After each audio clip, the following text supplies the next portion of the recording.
En fait, je vais redire la chose simple de laquelle je suis parti. Clément Viktorovitch n'est pas un allié.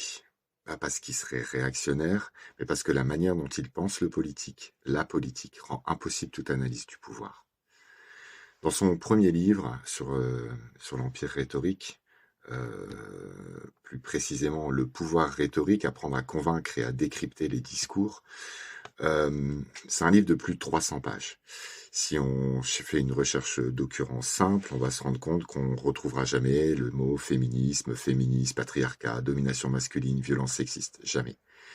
On va se dire c'est pas l'enjeu du sujet, quoi. Pourtant, il peut évoquer des discriminations envers les femmes.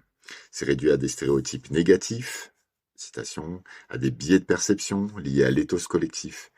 Le sexisme comme erreur cognitive, en fait, pas comme système. Et ce qu'il faut pas oublier, c'est qu'en fait, le cadre sur lequel reposent ces travaux et ces réflexions, c'est de la psychologie cognitive, pas de la psychologie évolutionniste, de la psychologie cognitive et de la psychologie sociale. Le sujet est un sujet abstrait, sans genre, sans classe, sans histoire. Sa théorie rhétorique, elle repose sur les heuristiques et les biais de Kahneman et Tversky, la distinction système 1, système 2, l'idée que nos émotions guident la décision par le fumeux de Damasio, les stéréotypes et l'effet de halo. En fait, tout ça, même s'il est conscient de l'ancrage nécessaire que sa réflexion doit avoir dans le droit, et là, sur ça, il est très pertinent, tout cela, ça finit de toute façon par le jeu de ses présupposés, par produire un individu universel, décontextualisé, un individu qui se trompe parce que son cerveau va trop vite, un individu sans genre, sans classe sociale, sans race, sans socialisation. Les rapports de domination disparaissent. Si tout le monde a le même cerveau, alors tout le monde serait également vulnérable aux fake news, à Soral, à Zemmour, au masculinisme. Ça a l'air neutre, mais c'est terriblement politique. Ça efface les structures. Quand Viktorovitch parle des discriminations, il parle d'effets de contexte, l'apparence, la voix, les stéréotypes automatiques. Il parle jamais de patriarcat, de socialisation masculine, de division sexuelle du travail, d'économie des plateformes, de domination structurelle.